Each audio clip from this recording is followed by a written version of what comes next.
But give us a flavour. We already had a bit of a discussion when we talked about financial instruments, and Abraham jumped in and saying, look, we've got blockchain's going to solve all of this.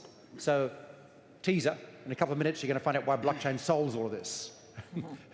But at the same time, we have a whole discussion around structuring around existing solutions and the evolution of the finance sector to meet the needs. Emmanuel, is that right? Mm-hmm, that's right. You think that the industry is morphing with adequate speed? Yeah, but at the same time, I think that yes, from yesterday and until this morning, we saw that the market have different levels of maturities, geographically wise, and technologies of different levels of maturities as well. So for me, the financing has always been here to adapt itself to the evolution of markets. And what does it imply today? It implies that there is more room for product diversification, implying that not only project finance and complex structures need to be developed because the project and the solar power plants are becoming more standardized, are becoming risks that pension funds, for instance, could take now, and implying, therefore, a change of policy and of offer from the development banks and from commercial banks. But I think that the future of solar, and coming back from, we are in the market for more than 10 years now. We financed the first Latin American solar power plant that was in Peru, that was in 7 years now. And we started with mezzanine, and at that time, mezzanine, solar senior debt could have made sense. So today, there is a need for small projects on standardized documentation and standardized financing. There is a need of complex financings and enhancements from the FIs, for instance, to structure large portfolio financings. And there is a need for new technologies and new ideas on off-grid. So there is plenty of change and plenty of products. Okay. Are we nearly all here? Do we have Jeremy Leggett in the room yet? When someone sees Jeremy, will you tell me, please? Sure. Thank you. So this session is about the future of solar finance. What is the future of solar finance? Well, apart from the fact it's going to be vast, huge, clearly there are some challenges moving forward quickly, adequately, and speed.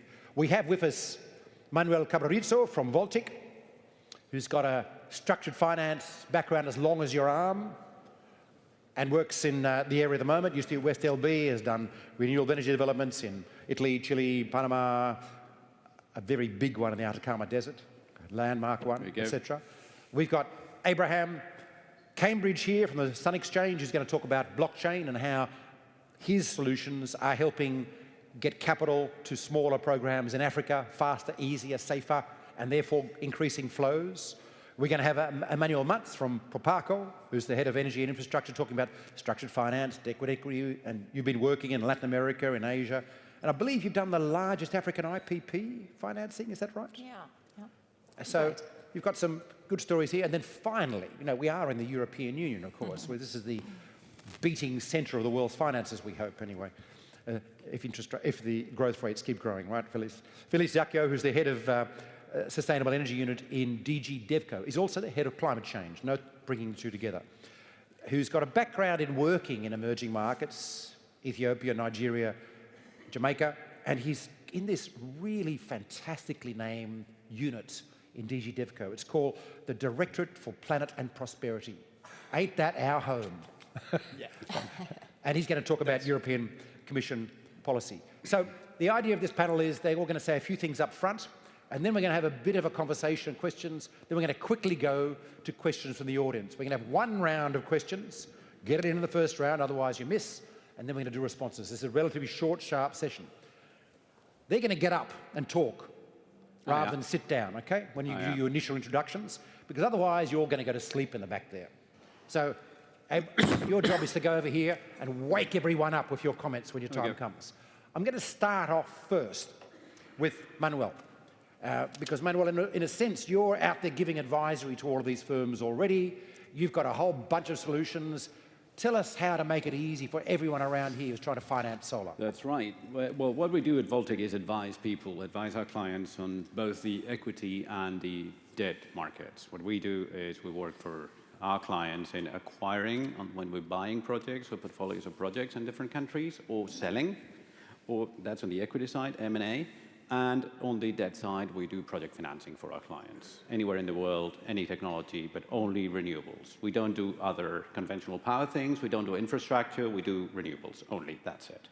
So what we're seeing in those markets when we go out and do transactions is that the big picture is very rosy. We have these energy transition we've all been talking about. We have oil majors leaving the dirty power generation, the greens coming up. But when you go a little deeper into the market and you see the concrete transactions that are happening here in these markets, what you see is actually a fair amount of frustration from investors, and that's a result of combined action of the major world central banks in monetary policy, hyper-expansive, excess liquidity everywhere, pressing down returns, hyper-competition on the equity side, people taking more risk than they should probably for the price they're being paid in returns. We've heard all about this, and the fact of the matter is that investors are lowering their hit ratios significantly. You have to look at 10 transactions now to do one when you did 1 in 5 only 2 or 3 years ago. And that is here to stay. At least in the European Union, what we have is a prospect of 0% interest rates until the end of next year. Perfect for long tenor solar, right? That's right. That's right. So what we're doing, what we see is that there's liquidity, there's lenders, there's people trying to support from many sides, but there's a willingness to do things from the investor side. On the other hand, we see people bringing up projects that probably in many occasions don't stack up to the international standards that people, both investors and lenders, are willing to take. And we have examples of countries like Argentina, who was nowhere in the international community, that have managed to come up with a program that has made them attractive for international investors and lenders again. How have they done it? By making a credible off-taker like Gamesa, the national utility, which was probably not bankable without international support of multilaterals, of either financiers or people, around a table, joining forces to make them bankable, and they've launched a program that they couldn't dream of only 3 years ago. Wow. Now, the entire world is investing in Argentina. We can discuss until the end of the world if it's at the right interest, the right returns or not. But the fact is that money is pouring into Argentina with their record, which is a record of fooling about with other people's money. They do have a record in doing that. So there is appetite for risk. The fact is there is appetite for risk, both on the equity side and on the lending side. How to bring things together, how to bring that appetite with the fact of many emerging countries actually having projects that need that financing, that need that investment, need that equity is the key. And I think we have the right people at the table here to talk about what the private sector can do and what the public sector can do. Fantastic. That's it for Okay. now. For now. So for now, we have capital, we have appetite for risk, and the wobbles in the equity market may not be good for you equity players out there. It's fantastic for bonds because it's going to drive more capital in the bond market and it's going to keep rates lower for longer. Now, you can't rely on rates being lower for too long, but you've got at least 3 or 4 more years of low interest rates here. So now is the time to use debt finance as quickly as possible, including governments. Argentina is bringing out a green bond to match its other bond program, by the way. So, but Emmanuel, sober. This is a person with a huge CV in financing. Is he mad? Is he too optimistic? How do we do this? What are the next steps for the folks in this room? No, I think that's it. I mean, the enthusiasm of solar, even if we don't see solar here, that's a shame, but I think that the enthusiasm is really, is international and it's becoming a true. the thing, as I was saying it, is that it's not matured at the same level in each and any country. Although, as you said, 2 years ago there was nothing in Argentina, 2 years ago there were nothing in Egypt, but still in Ethiopia there's still to be done, for instance. So there are still countries that need to come and that need to be helped in order to enter into that potential and that good opportunity that represents solar. On our case, we do have 35% of our portfolio, renewable portfolio, and we started 10 years ago, as I commented it, because we were really considering that climate change was a dramatic change in our life and for the future of the planet. So 35% is not nothing. But under this 35%, we have a very limited amount, which is dedicated to Africa. And we have all been speaking about Africa. Africa is a continent, and at the same time, it's 56 different countries. And why do I take Africa as an example? Because it brings exactly right examples of the sort of total kind of different risk we can assess and commenting the level of different maturities of markets. As I commented it, Egypt launched 2 years ago a first round for solar program. That was a mess because we haven't been able to convince them about the bankability of the project. 1 year after, and after 1 year of effort, we've been successful to find out a way to satisfy ourselves as lenders to accommodate this kind of request for, you commented our standards, and it's true that we have standards, but that's how we want this planet to be as well, not by just financing whatever we do and we intend. Now, DFIs will still have this role to play in terms of supporting new countries to get access to that solar potential at the country. And at the same time, in Africa, we see that on-grid is not the sole solution. And by far, off-grid is becoming very successful. Although the business model still needs to be, well, finalized and stabilized, but they are improving a lot. And we are really confident that through equity and through dedicated commercial debt, working capital debt facilities, I'm not saying project finance any longer, I'm speaking about a different product, the off-grid will be coming out. So, and our role and the way I see the future is, I mean, I think that the structure, the industry is moving and is moving in terms of technology. It will offer as well opportunities in terms of recycling, because at a certain point in time, we never speak about recycling panels, but I mean, if we all want to be climate, we need to take that into account. And that would be a new market as well for a lot of people. And at the same time, I think that each lender, each institution, each contributor needs to think a little bit of what could be its added value on the system. On our case, what we want is to catalyze commercial banks in their markets, so providing for them with guarantees, for instance, to cope with the foreign exchange risk, which is a key issue, mainly in off-grid, but not only. So that will be sort of a future we will dedicate forces on that. We will be supporting the countries as well to get access to that potential. And we will try as well to enhance the credits thanks to our ratings. We are lucky enough to have good ratings to make pension funds coming and insurance companies which have extensive funds coming in this attractive market as well. Thank you. Okay. Abraham. Sun Exchange, blockchain. Tell us the problem. Tell us this amazing solution. Well, first of all, what Sun Exchange is. Sun Exchange is, you can think of it like Uber for solar panels. And those solar panels we put in Africa, because as we've all addressed, Africa has got a huge need for electrification. It's got a huge solar potential.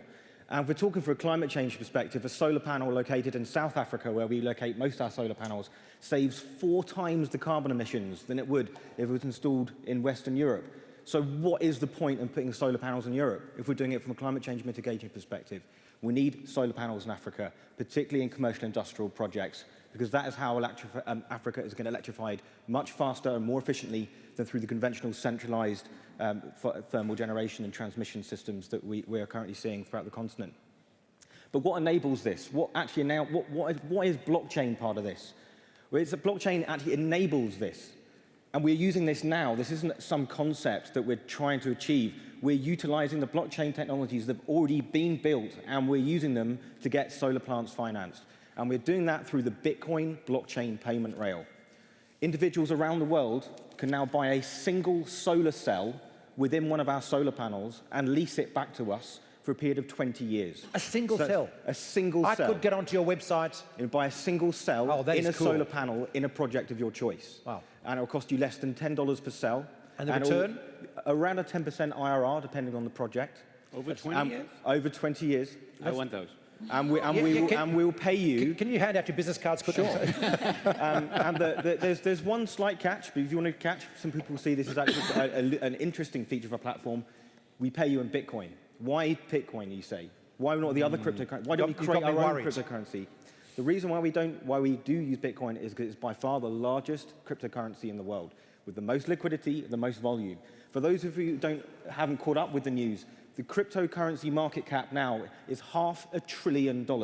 That's bigger than BP and Royal Dutch Shell combined, and this industry started 8 years ago, around the same time as the large-scale solar industry market. So in 8 years, we've now got $500 billion finance market, and that's growing exponentially. So if you think this isn't going to cause a tidal wave of this disruption in the financial industry, you've got another thing coming. Because this wave is coming, the money is being created on computers, and that money is being created in a completely decentralized way. Anybody now has access to be able to create value, and that value is able to transmit money around the world with one single currency. We can now distribute rental payments from a solar panel located in Africa to any place on Earth at practically no cost for transmission of the money. Whoa, that's pretty cool, Abraham. It's pretty cool. But that's what blockchain is, and people don't understand. It's like a hype, it's like a buzzword, but blockchain is actually a cryptocurrency. I mean, yes, you can record information into it, and that's the point. It's an immutable record of data. But actually, it's the units of tokens which allow these blockchains to exist, the cryptocurrencies. Those are solid technologies, and Bitcoin is proven to work. It's immutable. And with that, we can now transact with anybody in the world. Thank you. Let's turn to Felice now. This is a policymaker who is trying to make sense of all of this and figure out what the European Commission, which after all is our government, it's the European Union working together, can do to meet its climate change goals, to meet the Paris Agreement, the global goals, by supporting all of this going on. How do you make sense of this, Felice? Where do you go? Thank you very much. Now, first of all, I want to say two things. I'm here and I'm fulfilling two of my dreams. The first one is it's like to be in a theater and act. I always wanted to be an actor. So I never managed it. The second, I have to thank also Frederick Van Pelt and the colleagues of FMO and the ADFI, because what we are doing is building an alliance. Because I explain you, we know, energy, sustainable energy, is at the core of our policies. You say we are policymakers, but not only, because we have to be inventive, we have to be creative, and that's why we have developed some initiatives that we have. So we have to build alliance because energy has been at the top of our agenda now for years. Climate change, we all know, from Paris, since Paris in 2015, Paris Agreement has given really a boost on what we have to do. Now, there is no time to a joke or to this. We have to act, and this is what we are doing. We are working in terms with three big objectives.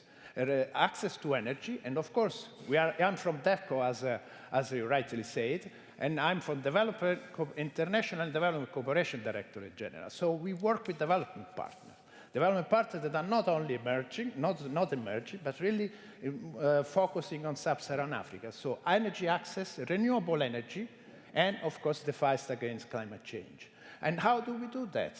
Because if we have created a lot of instruments. We have electrified, that is, together with our EDFIs, we are implementing these initiatives for small and medium enterprise in off-grid and rural areas. We have big plans with the external investment plan that we have to which we have put 4.1 billion that we want to leverage up to 44 billion together with our member states for boosting, in a number of sectors, including energy. We have finance with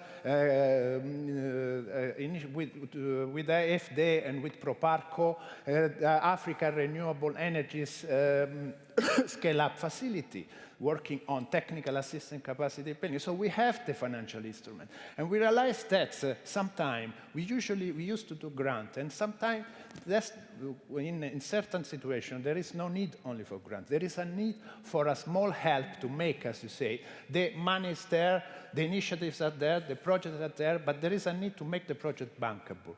And how do we do that? With the financing instrument that you have developed, but at the same time, we also cooperate with our development partners in having the right reforms, because we are talking about utilities, we are talking about feed-in tariff. I mean, these things, if they're not in place, if there is not a proper policy, it will not happen. Mm-hmm. And we work with them, we support them also with technical assistance in order to have this conducive environment, and then with our financing instrument, we can work. And how does our financing instrument work? We put some part of the money or their own investment grant or technical assistance, and we help projects that are presented by our EDF, by the financial institution, the EDFIs in the case of Electrify, together with public sector or private sector, and then we make the difference. We go the extra mile, we fill the gap, we cover the first loss, and this is what we do in a nutshell. And what can we expect next? What should people keep an eye out for? I'm going to talk to this guy, because that's what we want to do. We want to go.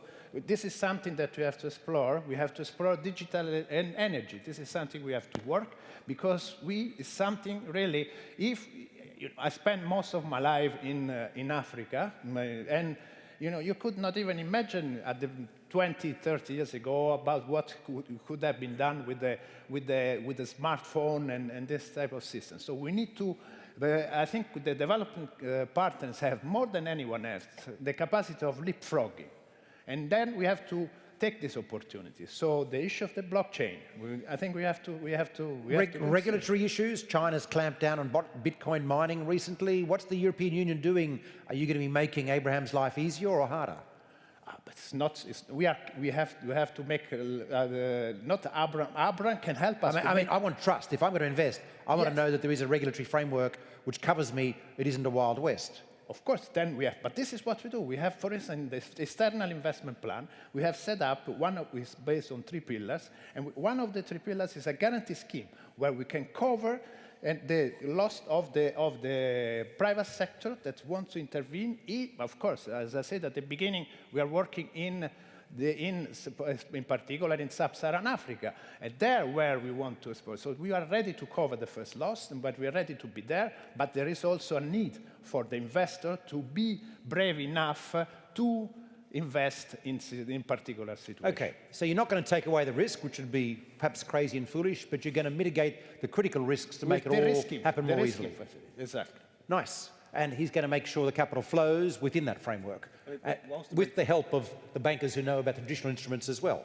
I was going to say that whilst the regulations are being written, this stuff is still happening. Yep. I mean, it's not stopping the innovation. And in fact, the longer it takes the decision to make, the bigger this thing's going to get. The blockchain industry is, I always compare it to email. The existing financial institutions are almost like the post office, and Bitcoin and digital currencies are email. You've got peer-to-peer currencies, and it's as soon as you define it as a currency, you're almost acknowledging it as a competing technology. But they're actually complementary, and they need to be embraced. And the longer it takes these regulations to take place, yes, there is a Wild West, but huge innovation is taking place. Very good point. We can stream monetized sunshine in real time from the point of production to your wallet by the kilowatt hour. I thought that was a solar generator slogan, not a Bitcoin slogan. There you go, how the industry is advancing. Okay, very cool. Does this make sense, Manuel? You're from an old finance background, I'm going to say. West LB. West LB. Come nowhere on. near him. West LB. That's correct, yes. Any questions you want to ask of Felice or Abraham before I go to the audience? Yes. Essentially, what we're seeing is, I was talking about the liquidity in the market and good projects that are fundamentally good. The key to bringing those together is the off-taker, essentially. I mean, if you got an off-taker that's credible, that's bankable, who can, you can rely on long-term, you have a project. Yep. If you don't have... But what is bankable? Bankable is whatever the financial community decides Exactly. is bankable. When you need the equity, what the equity requires to fund a project, what debt requires to fund a project. We need to almost democratize this electrification. That's There are people who are willing to put money into projects, individuals around the world that want to have these projects happen. Correct. Your model relies on diversification, probably because you got a huge amount of payers who are probably domestic users. Yeah.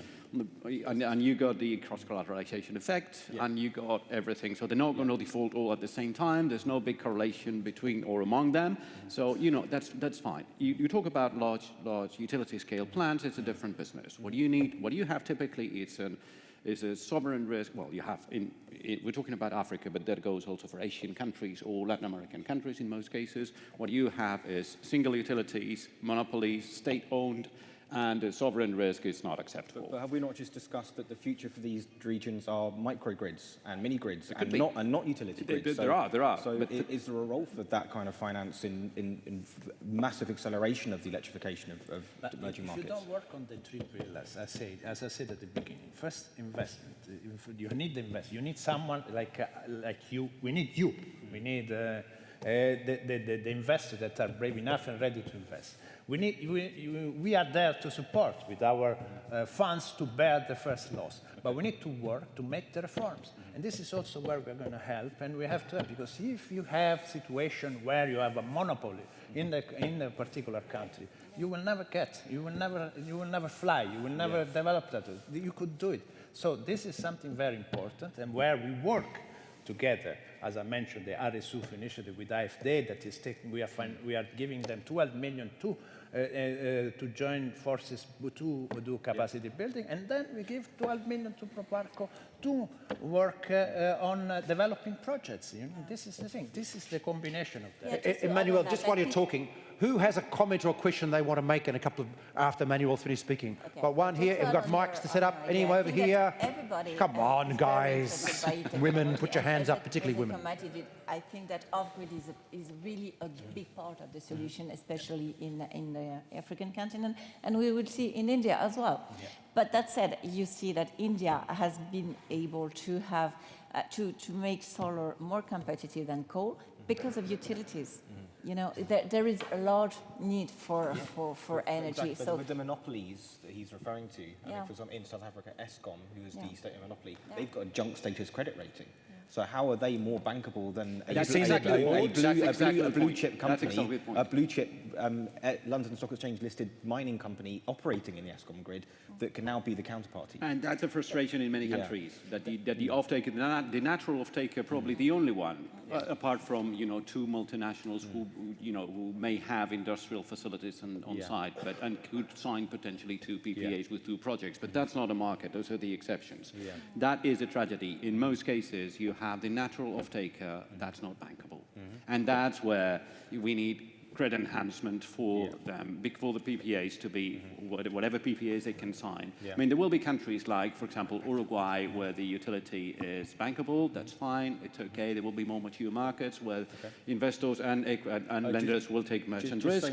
But for the bulk of the countries we're talking about, we need bankable off-takers. So and that's the part we're lacking. We're creating a cryptocurrency-based credit default insurance fund. We're doing an ICO specifically to create credit default insurance for microgrid projects and for C&I projects in emerging markets. Fantastic. Hold it there, please, folks. We're going to go to the audience. Take notes, figure out which questions you want to answer. Please, go first. Yes, I have a question for Abraham. Cryptocurrencies like Bitcoin are very unstable, and if I'm correct, Bitcoin has lost its value over the past few weeks. How do you tend to solve this problem? Because, well, your payment is losing its value. Okay, hang on, Abraham. We're going to take a round first, if that's okay. Hold it, please. Here. Yeah. Hi, Tobias Engelmeyer. I also have a question for you, Abraham. I think your model is really, really cool and interesting. But what I'd like to understand is how does it compare to, or what does the Bitcoin, the blockchain technology really do to unlock value as compared to, say, a crowdsourcing, crowdfunding solution? Yeah, sure.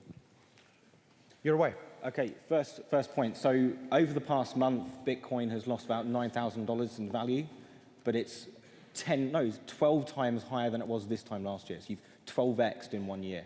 But if you had bought at the peak in the rush of December, yeah, you've lost money. But I practically guarantee, I'll bet you one Bitcoin it'll be back to where it was in the next year or less. And your second point about the volatility. Well, if we send you one Bitcoin, you will receive it 10 minutes later. It's up to you whether to convert that back to your local currency or not. It's just a payment rail. It's a mechanism of getting value transferred from one place on Earth to the other place on Earth. It's up to you whether you hold it in Bitcoin and then be exposed to that volatility, or you can convert it back to your local currency. So hopefully that addresses both those questions. And Tobias's question? So our platform couldn't exist without using this payment technology, because getting payments across border using conventional financial systems are too expensive, way too slow, and don't offer the resolution and payments that we enable. With a Bitcoin payment, you go down to 8 decimal places. So that's where we can go down to a single solar cell, because now the asset value is now a nano lease, effectively. And we can pay you that by the kilowatt hour over a 20-year period. And that would be absolutely impossible with an existing remittance system. And people can share and trade amongst each other? Well, that would be creating a digital asset, which is on the roadmap. We have explored tokenizing the actual solar assets themselves, but I don't think the market's quite ready for that yet. In the meantime, the one commercialized use case of blockchain is the actual cryptocurrency payment rails, of which there's an established volume and liquidity. Now, do we have people in the audience who've got larger scale appetite who are looking for finance? Who's looking for finance? This is a Solar Bankable solar conference. No one's looking for finance? In a larger slice. And I've got a question back here, please. No? No one. Can I grill someone on what you're looking for? Okay. Okay, so we don't need capital. All right, fair enough. Go ahead. Oh, right. Yeah, I also got a question for Abram on Bitcoin. So my understanding is that Bitcoin technology currently has the capacity to process about 7 transactions a minute, right? So how do you see that in terms of scalability? Okay, the Lightning Network is now on to over 250 Bitcoin nodes, and the Lightning Network does sidechain transactions, which then can increase that volume exponentially. And then you're going to end up having side chains of side chains. So this technology is developing all the time. It's not the same thing it was when it was launched. There's some of the smartest minds in the world building this thing, and no one owns it. It's a global community project, and the Lightning Network is going to reduce transaction speeds. Reduce the costs and increase the volumes. What about the energy use in creating Bitcoin? What do you say? Yeah, I mean, it depends. For a start, it depends on what energy is powering the Bitcoin mining network. So a company called Envion has recently closed a $100 million ICO in 1 month to solar power Bitcoin mining, mobile Bitcoin mining units. So, and if you actually do the mathematics on once you've created a Bitcoin, if you finance a solar panel from that, you've paid back the energy it took to mine it in a few weeks. And that Bitcoin still exists going from person to person. So, and it's going to create a positive feedback loop. A solid state silicon-based economy is being constructed here, where the fossil fuel industry backing existing financial systems is no longer required. So if you invest in Bitcoin, ask where the energy comes from to create the Bitcoin as much as possible. Some of it is really ugly. If it's solar, it's good. Please, Felice. 2 questions. One is a remark. We were talking before before coming on here sitting around the table. The question is, you say you are basically a retailer for the time being. So we need to instead we need to have production. We need to have in the rural areas someone that become for producers and consumers. That's what it says. It's called, I think, prosumers. Yes. So that's what we need. This is something we really need, because then become interesting for us, because as I said at the beginning, our objective is access. So our aim, we have 3.7 billion euro for the period 2014-2020 that we have, and 30 countries that have selected energy as a focal sector in our bilateral cooperation, and we need to ensure that people get access because the situation is dramatic. So that's something I want to do. And the question is that Bitcoin, as far as I understand, is becoming a little bit too expensive, kind of in the trading market. There are also alternatives. No, but this expense is nonsense because you can break down a Bitcoin to 8 decimal places. I mean, the price is indicative of it being successful and it being a desirable asset. If you look at a cheap cryptocurrency, it's because no one really wants to use it. Or they've created too much of it in the first, like Ripple was worth, what, $2? But people only want to use it because it seemed to be the more socially acceptable version. But it's actually inherently flawed because there's too much of it. And there's a large volume of it stashed away in a reserve which they can unlock at any time. And let's not forget that the Bitcoin was created as a solution to quantitative easing. And that's what Ripple is basically going to repeat that cycle. Okay. Questions again from the audience? Another chance? Please, there's a microphone here. Any over here? And one over there, please. Yeah, my question for the panel is, we are talking about Bitcoins, and I know this is a very sexy topic, of course. But I had a question for the panel, and that is, the market is over liquid. There's enough liquid for a lot of projects, so the number of projects is lacking, and that's maybe because it's not bankable. My question is, what is not bankable about the project at this moment, and what is lacking, and what can we do about that? I'm not quite sure I understand, sorry. You talking about a general answer about bankability in the sector? Yeah, because there's not enough liquidity in the market at the moment. We can all agree on barriers that. to bankability. Yeah, there's a bankability, but I think there's a shortage of projects. Maybe it's not, they're not scalable enough, or maybe there's not another. Okay, good. We'll take a question over here first. Sorry, over here. Yes, and just to add to that, there's been a lot of talk about Africa, and especially on this panel. So my question is, we all know, anyone who's done business in Africa, that the capital and infrastructure markets can vary vastly from one border to the next. I'd like to understand from you, perhaps, how you've been able to overcome some of have you been able to mitigate financial risk and take on that risk, especially in the countries where they probably need it the most, but have the least amount of infrastructure from the utility side and also from the population. Okay. Any other questions before we go back to the panel again? Manuel, why don't you start us off on that particular answer, the second question, and the bankability question too? The bankability is mostly, I mean, what makes a project doable or non-doable is the presence or absence of a credible off-taker, full stop. Technology is not a problem. Access to liquidity, either equity or debt, is not a problem, as was arguing before, and we all agree on that, and we have the means to make it happen. I mean, it can be more expensive in one country because the, taxes or import taxes or whatever. It may be more difficult because of a lack of infrastructure to take the equipment to the site. It may be more expensive because you lack the line to evacuate the power, but we have all the technical solutions to do that. That's not the point. That's not the point. We have enough resource in Africa, in Latin America, wind, sun. That's not the issue. The issue is whether we have a credible off-taker. That is what it is. And in most countries, as I was saying, well, countries, certainly emerging countries, what we have is typically state-owned utility that's unreliable. We had Jay Gallegos from CMI yesterday saying that, it takes forever to get a project, decades to get a project, developed until the point you get a start. And there are post-wedding issues that people are not pricing into their return requirements. Why? Because these utilities tend to be unreliable, they pay late, they have a habit of, overcoming their payment of duties, and that is a basic problem we have to solve. If we get credit enhancement for those utilities, and the countries that have done it have proven that it is successful. The Argentinian case I mentioned was exactly that. The Argentinian program would not be a success without the international enhancement to make Camesa, which was the monopoly state-owned utility, credible.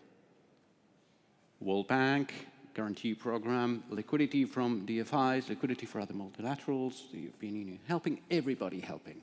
If you do that, you get a market. If you don't do it, you don't get it. Simple.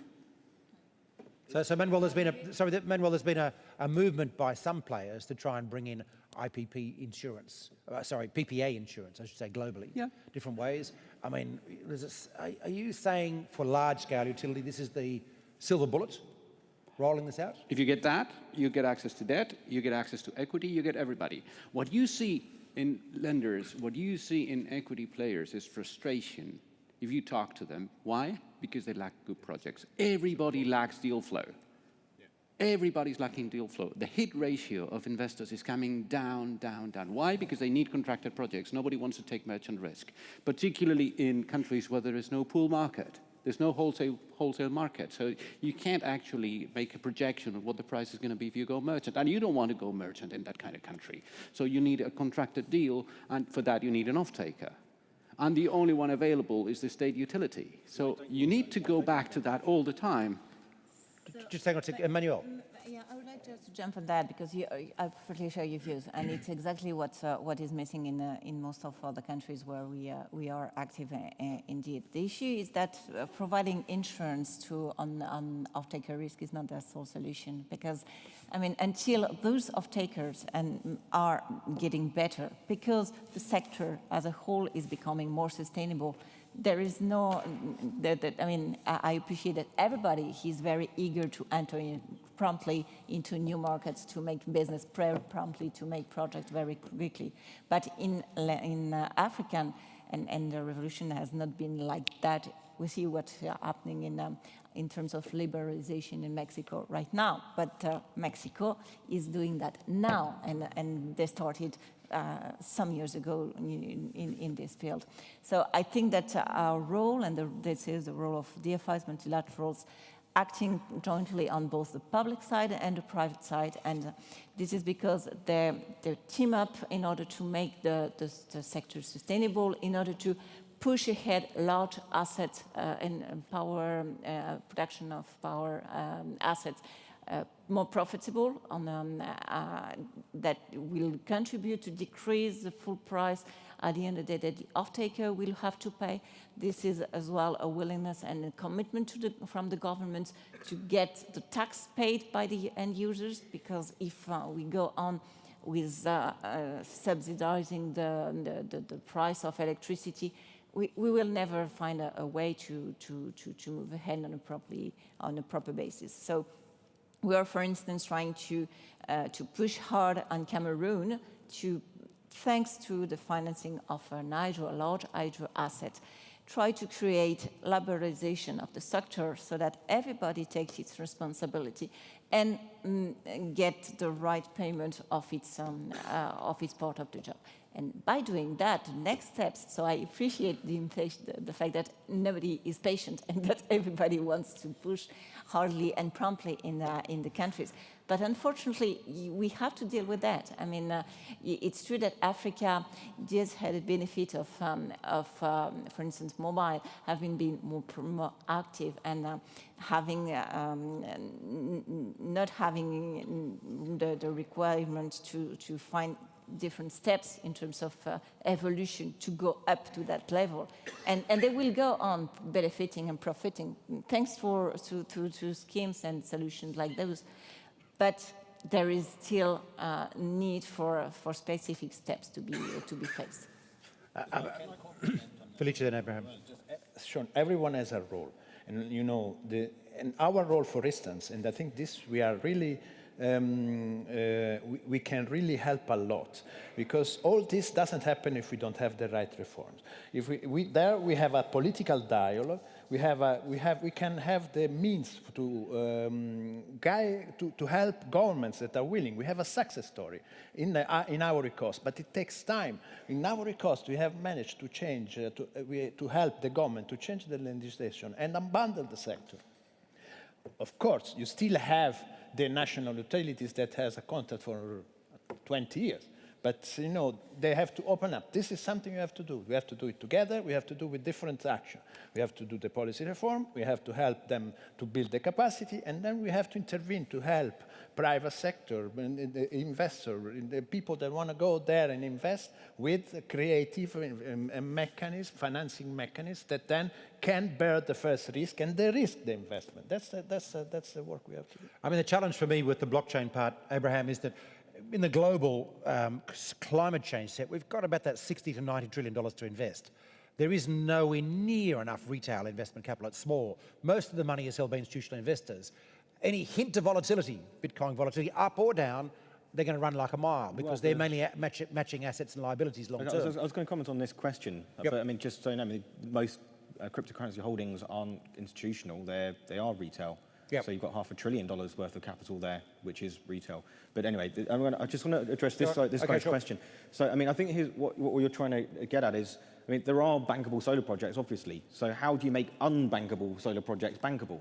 Because at the moment, this discussion is about how do you identify bankable solar projects. Yep, good point. But how do we reframe? How do we get projects to become bankable? And if you look at the telecoms industry, how come I went hiking in the High Atlas Mountains of Morocco and there's mobile phone masts everywhere? If there's not anywhere in East Africa you can't get a mobile phone signal.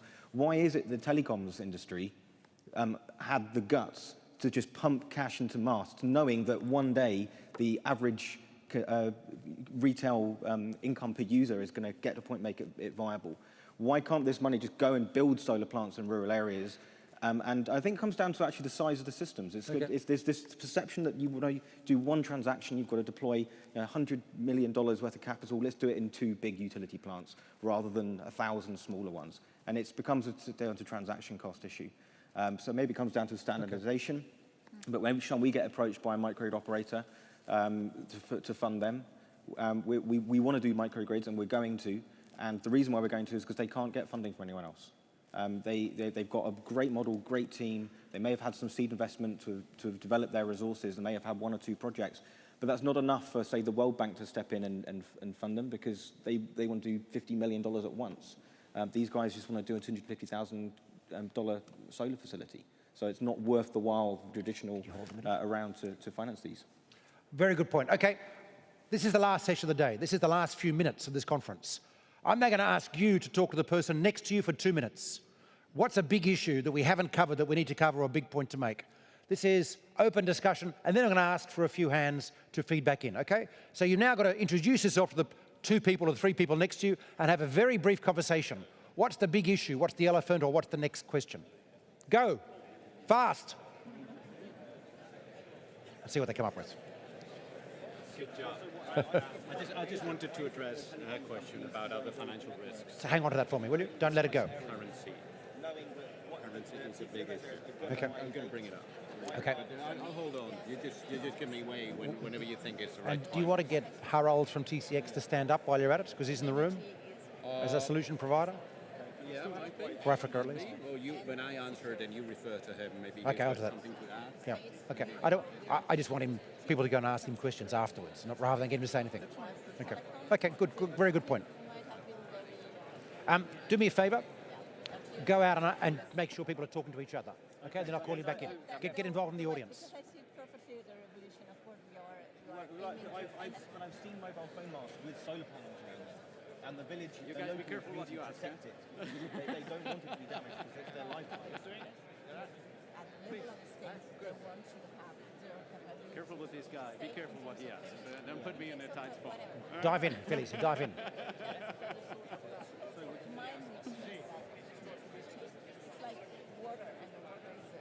Be careful. You like it? I like the move around. The thing of the catwalk is a great thing. It's a great thing. It's a great thing. But the guy in the camera will hate me forever. You got a question? Yeah. What's the big issue that we haven't covered? Drinking a beer. That's good. No time for phone usage. I need questions. Be careful what you ask. No escape. Don't put me in a tight spot. It must be a question you've got after today's session.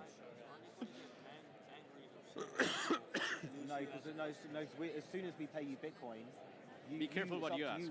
Don't put me in a tight spot. Sorry, say that again. There's certain things that are not touchable. You received the Bitcoin 10 minutes after we sent it to you. So if you choose, No, this is like Bankability basics, isn't it? Yeah. Be Yeah, a bit careful hard on what the you finance ask. session. Okay, fair point. Don't put me in a tight spot. Please, you know, got certain anything? things you can't touch. Okay? Okay. Thank you. But it's tied to local currency.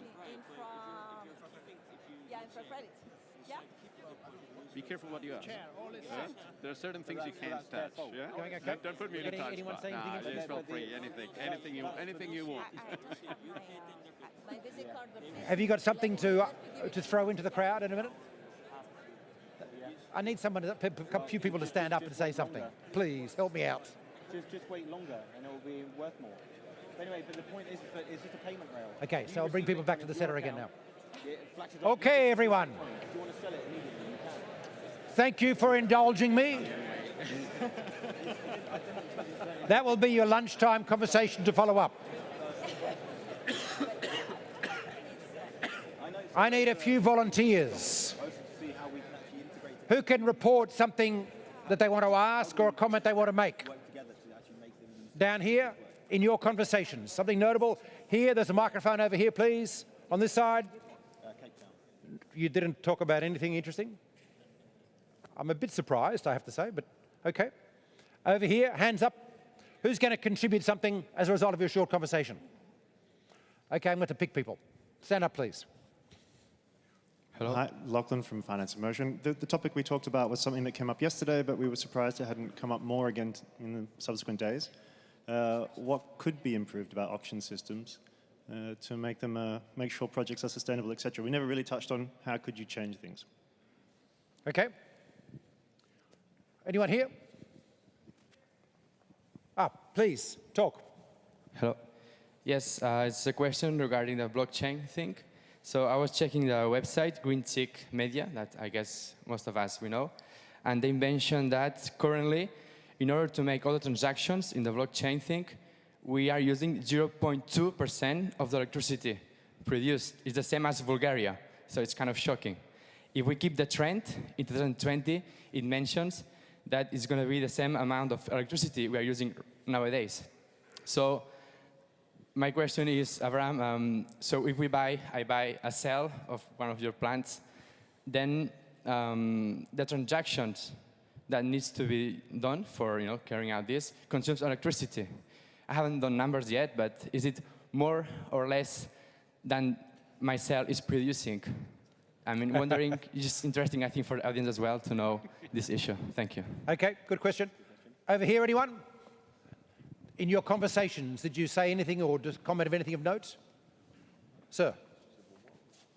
Microphone at your hand. I have an Please, go for it. I have an off-topic comment because try us. I'm interested in your views on how intermittency can be managed in the power grid and what kind of re-regulations that will lead to. Because if this industry is going to be sustainable long-term, at least in the OECD where there is an existing power grid, it has to coexist with the existing investments. It might be different in developing countries, but also there, somehow the standby capacity to have 24/7 electricity reliable in your socket has to be addressed. Okay, thank you. We'll pick that up. Any questions over here? Please, go ahead. Yes.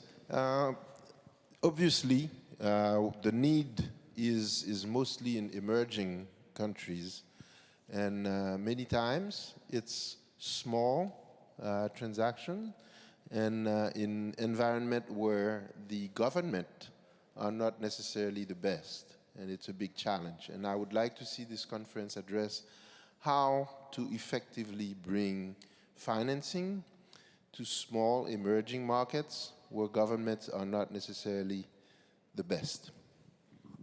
Okay, thank you. Back. Hi, my name is Rajesh and I work with CDC. I don't know if this panel is the best place to answer this question, but since you said that we got to cover topics that haven't really been covered in detail before, I thought I'll bring it up. So I mean, there's a lot of focus on generation and getting projects and making them more bankable and the off-grid sector and so on. But a critical piece that's not often debated enough is the whole the transmission and distribution piece of the puzzle. And to my mind, in a lot of these countries where rural electrification is a big problem. It's not generation which is the missing piece. If there's a project, there's enough and more capital available for some of these projects. But the missing piece is transmission and distribution. And if the grid is dilapidated with sort of poor quality transmission infrastructure, there is, you can have all the generation capacity in the world, but if you can't evacuate it, hey, people won't get electrified. It's also the missing, yes, there's a lot of talk on mini grids and reaching the last mile customer, but are utilities doing enough on the transmission and distribution side to reach the last mile customers? So that's the question, yeah. Okay, Mike over here, please, if I can. Last chance, go. Great. After this round. Yeah, thank you. My name is Fabian Jochem. I'm working for SMA Sunbelt. Actually, we have quite a good focus in Africa and in the Sunbelt region in general. I have a very short question as we run out of time. We spoke the last 2 days about financing and about money, and I'm sure there is a lot of money and a lot of programs in the market when it comes to Sunbelt regions. And this is also what we see very often. The problem from my point of view is not the money and not the investment. We hear a lot of people who would like to invest on equity or on debt side. The problem, and this is what Manuel also just covered from our point of view, and we have 140 clients in Africa, is the risk mitigation. Especially risk mitigation for the off-takers, yeah, when it comes to insurance, for example, because they cannot pay or they will not pay, even utilities. So my question is rather really, how can we overcome these risks that we have with the off-takers? And are there companies or institutions who cover risk of private and public off-takers? Thank you. Thank you. Back here. My question is on this off-taker stability and off-taker risk. Isn't power is used to produce something. It's not the end product. So, for example, INC company, they buy, cook and freeze potatoes somewhere in Africa and sell the potatoes. Aren't we taking too narrow a view only at the power, and should we rather finance the entire, in this example, potato chain? And is that maybe more stable than just power and thereby more bankable? I don't know if it's the case, that's my question. Okay, thank you. That's it for questions. Now we're turning to the table to give some answers. Oh, I'm sorry. One last brave soul. Sorry. I hear this all the time about the risk and the fact that perhaps they cannot pay for energy, especially in Africa. It's costing us more today to generate energy using fossil fuel. So clearly we can pay. But, maybe we can use Bitcoins or blockchain or whatever to actually gather that data that provides the mitigating risk that we're talking about, because it's all perceived risk, in my own opinion. If you know the guy can pay, you will lend the money. So perhaps we can use blockchain to gather the data that shows that the payment is there, because if you can afford to pay for energy using fossil fuel, which is more expensive, certainly solar is cheaper. So let's get to it and solve the problem. We talk too much. Okay, thank you. Folks, I need a few kapow answers, and then it's a wrap-up about what the future looks like. Can I start with Felice? By the way, this is the perfect group, right? We have government working together. We have sorry, so let me finish, Felice. We have the government working together. We have the advisors and structures. We have the traditional financial models that have done huge deals, and we have the breaking wave of the future together. This is what we need for the whole industry going forward, working together. Felice. But, I want to start from you, because it touched my heart, because this is a very relevant point. Because we are not doing energy in DEFCO, in the European Commission, the European Union, only for the sake of doing energy. The energy is a means to have sustainable development, job creation, and it has to include energy in developing countries and everywhere. If you don't have energy, you don't have education, you don't have health, you don't have agriculture, you don't have agribusiness, you have nothing. So we mentioned, you heard, I think, also about electrify. I said electrify this morning, and I want to talk about the question that the person with the glasses there have raised. We have a similar initiative for the agribusiness. We have Agrify. We have different financing instruments that are focusing on different sectors. Because the overall, you mentioned planetary prosperity. That's our aim. You know, this is you have to make sure we have at the end of the of last year we had developed the European consensus of development, and we target on planet, prosperity, partnership, and this is what we have to do. So, and regarding your question on what do we do for small and medium situation in off-grid areas, we have. With Electrify, we have financed Sigora Iti, that is a microgrid utility that gives, that provides electricity 24/7 to 3,420 households. We have in India the Meragao Power, that provide also a mini grid of and provide electricity to. Wait, my memory is it's in any case. This is what we do, and this is what we continue to do. So. Abraham. I'm going to address this guy's question, because maybe there's a bit of interest in this. Yep. Bitcoin does have a large energy use, but that's what makes the blockchain immutable. That prevents it from being hacked. And don't forget, this technology is always progressing, it's always improving, and the number of transactions it can process is increasing. So you can't take what's happening now and draw that forward. It would be like IBM in the 1950s saying not everyone in the world could have a computer because the whole surface of the planet will be covered in computers. They get smaller, get more efficient. There's a race for efficiency. So that's why Bitcoin has become more efficient over time. And then if you compare that to, I mean, Bitcoin is digital gold, right? How much energy does it take to mine gold? This is why it's called Bitcoin mining. Look at, I've been to gold mines. I've seen how much energy they produce. Just to have gold reserves in banks, that's what the current system is based on. So the existing financial system uses a huge amount of energy. So you can't really compare the two without, sorry, you should compare the two. And secondly, the second question about the microgrids. The biggest risk we see with mini-grid projects and micro projects is that ultimately they will connect the transmission system, because that then undermines the whole business model. I mean, let's not forget that mini-grid projects, you're competing against diesel generation or totally no electricity whatsoever and just competing against kerosene. I mean, this has a huge potential for reducing energy costs for the end consumer. And yes, they will buy it because they're currently paying for diesel and kerosene. So the money is there. So it's this risk of will they eventually be connected to a transmission system that's the problem. And if you are waiting for the transmission system to connect to mini-grids, you're going to be waiting 15 years. And in those 15 years, the poverty gap is growing and growing and growing. And the health issues in these villages are growing. And they end up leaving villages and moving to townships, in informal settlements, in cities, and living in slums, because that's what's happening. So let's stop pissing around and build microgrids and finance them with, and let's just take more risk and build these things. I'm sorry to get emotional. It's good. But thanks, Abraham. Emmanuel. I will take this question with respect to whether there are do exist insurance companies to cover off-take risk, because I believe I had already answered that, but maybe I will comment that to anybody. I think that the success of solar and the success of renewable will be a combination of different actions to be taken at the same time and concurrently. We cannot offer just insurance of off-take companies without finding solutions that are deeper and that without taking actions in order to make sustainability of the sector, of the power sectors. Because alternatively, I mean, we will never find a way for those off-taker companies to be in a good shape at a certain point in time. So there is significant and deep involvement and support needed by the public entities and the public, the bilateral, multilaterals, but along with the governments to restructure and step by step to liberalize the different sectors.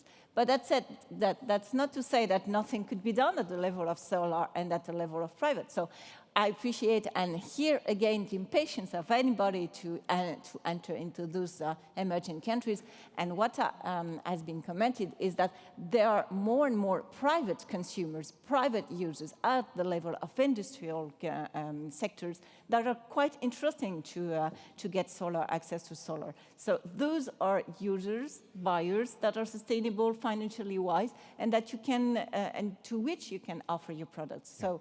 Yeah, please take into account that public off-takers depending on the countries, depending on the maturities, may need still some time to be at the level of acceptability for you as a client, but there are a lot of private users, and you need to tackle them as well. Well, especially industrial applications in India and so on, where that's actually been the bedrock of the growth of the industry. Yeah. So, Manuel, you're in the lucky position of being the last responder, and you're going to take us into goodbye as part of your comments. Oh, yes, I am. Let me answer 3 questions before I do that. Give us some hope before you I finish. will. Your point, auctions. What can we do to get those megawatts effectively constructed? In a world that's overwhelming with liquidity, you can't stop reckless bidders. There's going to be people bidding on unrealistically low prices. The big mistake governments are making in many of these auctions are awarding megawatts that have a very, very low probability of ever getting constructed. So there's a huge mortality rate between award and coming on stream, COD. What's the solution?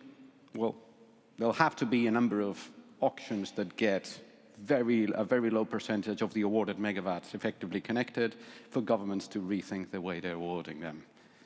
The only answer is discipline on the governments actually in recognizing who is doing things at the right price and who's, which is a very tricky one because obviously they want the power to be as cheap as possible. So it's difficult to rule out those that have bid the lowest prices. It's politically unjustifiable. So I'm afraid you've got a very good point there, and only experience will tell how to run auctions in an effective way. Bid bonds are part of the answer these days, but we still have to see governments effectively accelerating bid bonds and punishing reckless bidders. That will come. We do talk too much, yes, but I'll tell you one thing. If end consumers are paying diesel facilities with a more expensive power, and if we get an account where those payments by end users can act as security for a PPA, we will be doing projects one after the other. It's the utility that is collecting those monies from all the end users and supposed to channel those to the projects they're buying the energy from who don't want to do that. If they did that, we would be doing projects one a month, like that. What's the problem? Utilities are probably going into commitments, into more commitment they can possibly honor. So they collect less money than they are committed to pay, or at least at different speeds. But I agree with you, it's not a problem of the end users, it's a problem of an intermediate agent. If we solve that one, we get a solution. It's a cash collateral, and everybody will accept that that escrow account is used and released when the payments required for the project are effected. That's not the issue. And to your question before the final round, financial risks. There's one risk we haven't touched upon, which is, obviously, we're talking about off-taker risk. A lot of talk has been about that here, but currency risk, local currency. How the hell do you get funding for a project in a small country, local currency? That's one of the big issues. We're talking about hard currency solutions here, but we do need to find local currency solutions. There are swaps. Sorry? Mine Bitcoin in that country. That's one of the ones. That's and you don't have any currency risk. Yeah, my big comment is, well, when are we going to see Bitcoin-denominated financings and investments? That's the way to get out of the local. Okay, folks, we need to wrap up. Thank you. I need to just say a couple of words before our moderator takes over. We're here about creating a viable future for the planet and our children. Never forget that's the mission here. But on the road, of course, it's tough and ugly, and financing is the essence of making this change. It is investable, but it's problematic. Unfortunately, we're the first generation in history that has understood what we've been doing to the planet and understood the stakes for the future. And we are, in terms of the time, as Christiana said yesterday, we are the last generation in history that has a chance to fix this. The last generation in history. So time is very short. Luckily, we have passion. God, we have passion, Emmanuel, don't we? We have ideas. We have technology working in our favor. And always remember, we may not have the capital flowing because of bankability challenges yet, but we've got the capital. At least that's something, right? That gives us a half shot at a future. So remember that. The prize is there. We just need to make it flow with all of these challenges. Please, thank this fantastic panel today.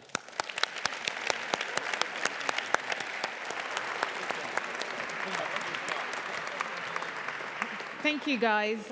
What a fantastic note to end on. And thanks to Sean Kidney for doing a great job as moderator of that panel. Thanks a lot, Sean.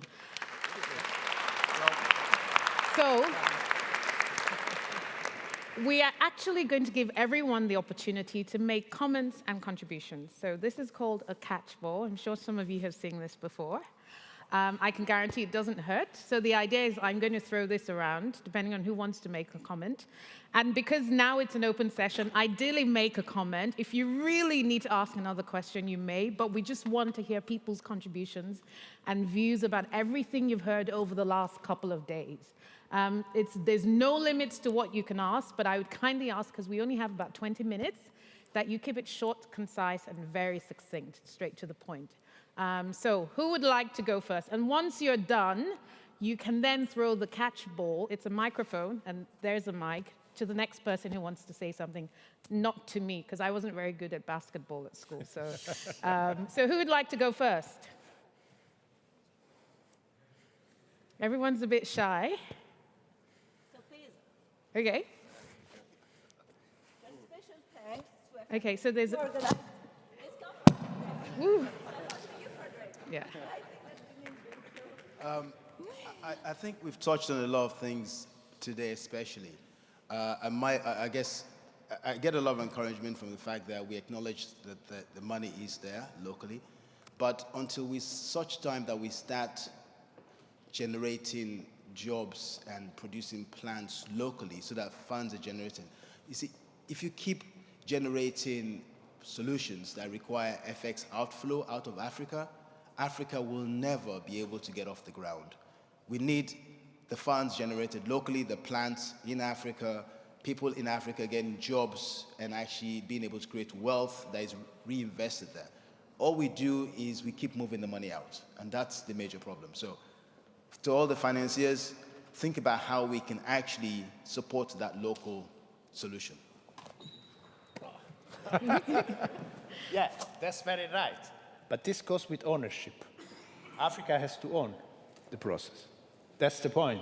And we are on the right path because we have African states, African heads of state that are committed to that. The African Renewable Energy Initiative is committed to renewable energy generation with a clear objective. And we as donors, including France, including the European Commission and other member states, and other donors outside the EU member states are ready to support that. There are clear objectives. The objectives are very clear for 2020, they're clear for 2030, but we need Africa ownership, and we are on the right path. Dominique. And of course, I thank FMO and our friends over the EDF5. A question for small projects, if not very small projects and local solutions.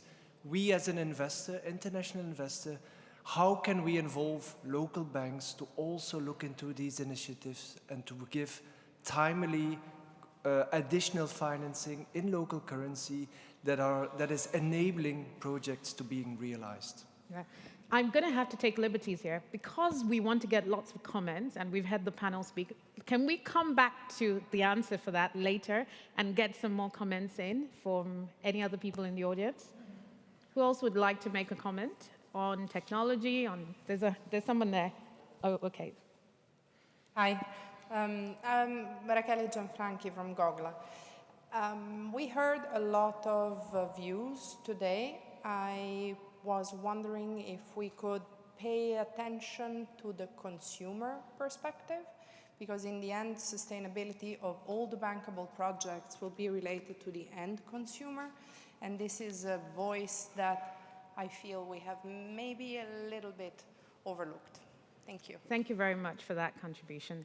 And I don't know if you can throw it all the way there. You may want to pass it along first. Or walk.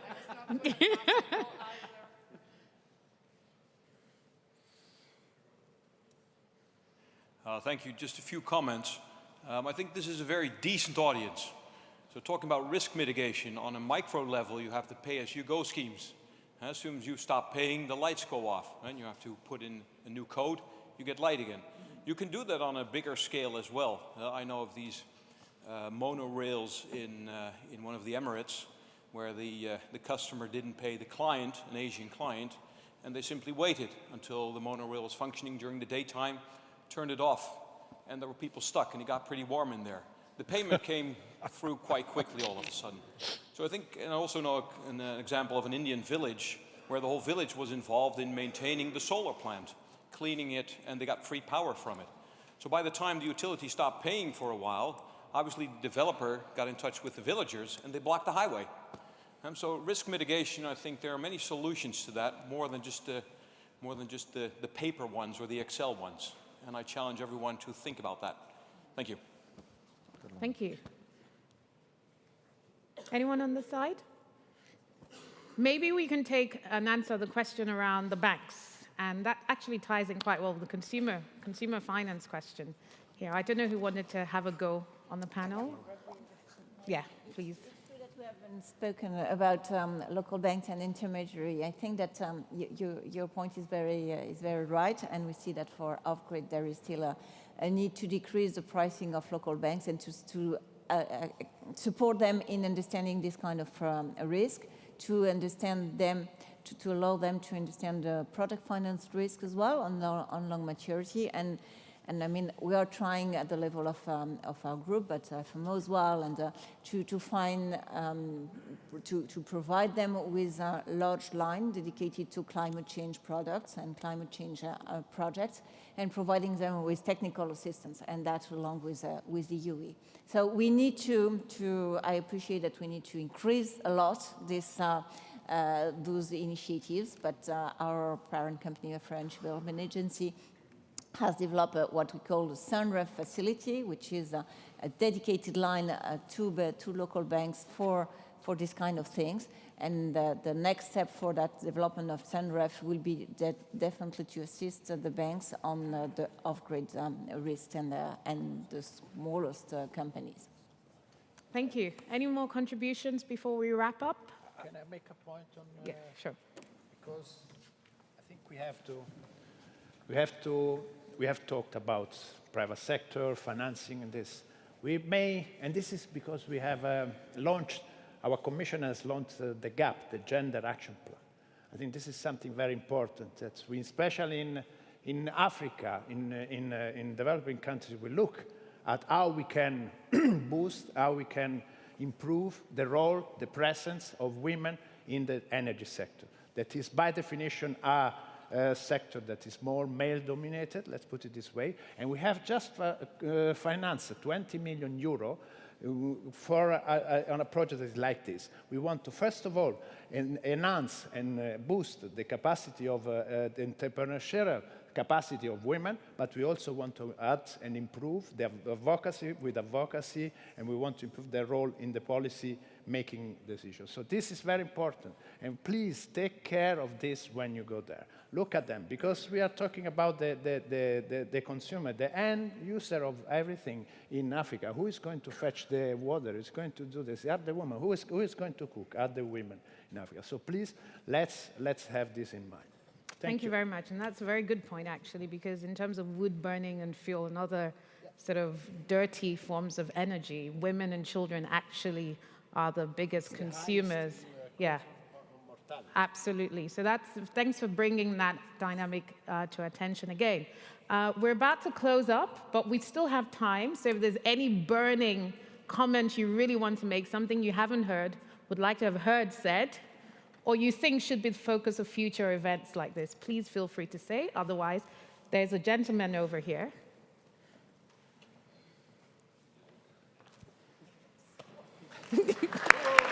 I think that deserves a round of applause. Thank you very much. Just one issue I feel is important is to understand that everywhere is different. So we talk about Africa as this commodity somewhere. In fact, every country in Africa is different. Every community in every country is different. So we need to be looking, as a colleague here mentioned, at the customer perspective.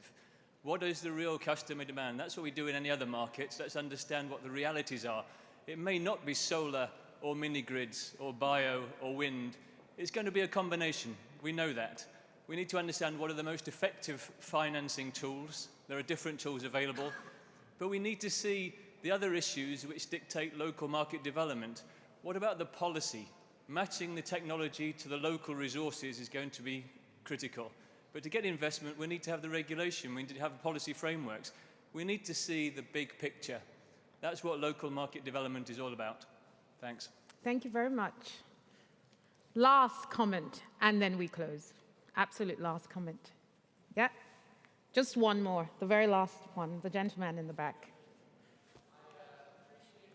Can we have you with the mic? Thank you. Okay. Asad Mahmood. I am with a small asset management company, but I'm one of the longer-serving asset managers in impact investing. I led Deutsche Bank's effort for 20 years. And I really appreciate what Emmanuel and the gentleman here talked about, the idea of looking at the off-grid space in rural areas and mass amounts of population and the results that you were talking about, the efficiency, looking at markets like Pakistan, where 70 million people, which is the combination of the whole country of Tanzania and Kenya together, 300 million people in rural India, and I think we really need to move that along. And I think Emmanuel said there's not a business case, but certainly I see a lot of potential, real market, real development. I charge 10% interest rates to these companies, so it's not philanthropic. So I think I would sort of beg to differ that there's not a business case. You have to look at that there is affordability, there is demand, and there is operational systems. You should look at some of the operating systems of companies like Bbox and Mobisol, which you will be proud of, in terms of using technology to shut off, monitor, and to provide high volumes of transactions. So I just would like to say that that should be also a factor in the policy development and in terms of finance. Thank you. Thank you very much for those comments. And on that note, I would like to officially end. I think we were going to have a recap of the last 2 days, but I think we've done quite a lot in this last session. And just 3 key things that I wanted to leave behind with you here is one of the really interesting things that Cristiana Figueres said in her keynote yesterday was on the fact that the trend we're seeing now is irreversible. I think by and large, most of us here, stakeholders across the industry, have accepted that. But I also like to touch on the people involved in this. The hallmark of any solution that seeks to deal with the energy access issue is really about the efficiency of the systems, the funding, or the actual technology, the affordability of those systems, again, the funding or the technology, and the accessibility of those systems. I think if we're really going to touch and reach and achieve the sustainable development goals that global stakeholders, political and the private sector set for themselves, there's a need to ensure that each time we're meeting those fundamental principles and pillars of energy access. And I think FMO and Solar Plaza have done a fantastic job in bringing you all together. But like my dear colleague from Nigeria said, we talk a lot on this issue. And really now is the time for action. So what we're going to be doing over the next few months in 2018 is that Solar Plaza and FMO are going to be unlocking solar capital to a region near you. So Latin America for Latin America, Africa for Africa, and Asia for Asia. And we'll reconvene here again in 2 years' time, hopefully with lots of fantastic progress reports of how we've all changed the world. So on that note, I've been your moderator. My name is Rolake Akinkugbe. I'd like to thank you and wish you a fantastic matchmaking networking session and more drinks as refreshments as you seek to build a better future for us all. Thank you very much and have a great afternoon. Thank you.